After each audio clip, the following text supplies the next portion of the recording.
येणाऱ्या 8 मार्च रोजीच्या जागतिक महिला दिनानिमित्त राज्यातील सर्व लाडक्या बहिणींना मी शुभेच्छा देतो।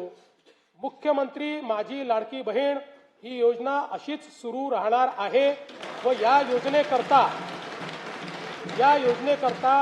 आवश्यक ती भरीव तरतूद करण्यात आलेली आहे।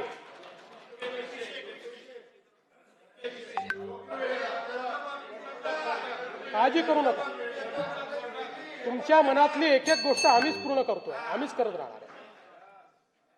फक्त कोर्टात जाऊ नका, योजनेच्या विरुद्ध कोर्टात जाऊ नका।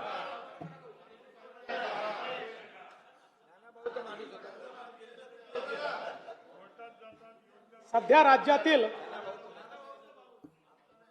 राज्यातील सर्व जिल्ह्यांमध्ये एकल महिलांचे सर्वेक्षण चालू असून ते पूर्ण झाल्यानंतर त्याचे उचित विश्लेषण करून एकल महिलांच्या कल्याणासाठी सुयोग्य धोरण आणले जाईल।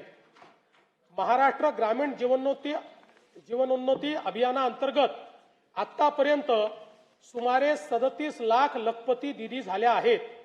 सन 2026-27 मध्ये आणखी 25 लाख बहिणींना लखपती दीदी करण्याचे उद्दिष्ट आहे। महाराष्ट्र राज्य ग्रामीण जीवनोन्नती अभियानाअंतर्गत स्थापन करण्यात आलेल्या महिला स्वयंसहायता समूहांच्या वस्तू व उत्पादन विक्रीसाठी हक्काची बाजारपेठ मिळवून देण्याकरता पहिल्या टप्प्यामध्ये 13 जिल्ह्यांमध्ये उमेद मॉल जिल्हा विक्री केंद्र उभारणीस मान्यता देण्यात आलेली आहे।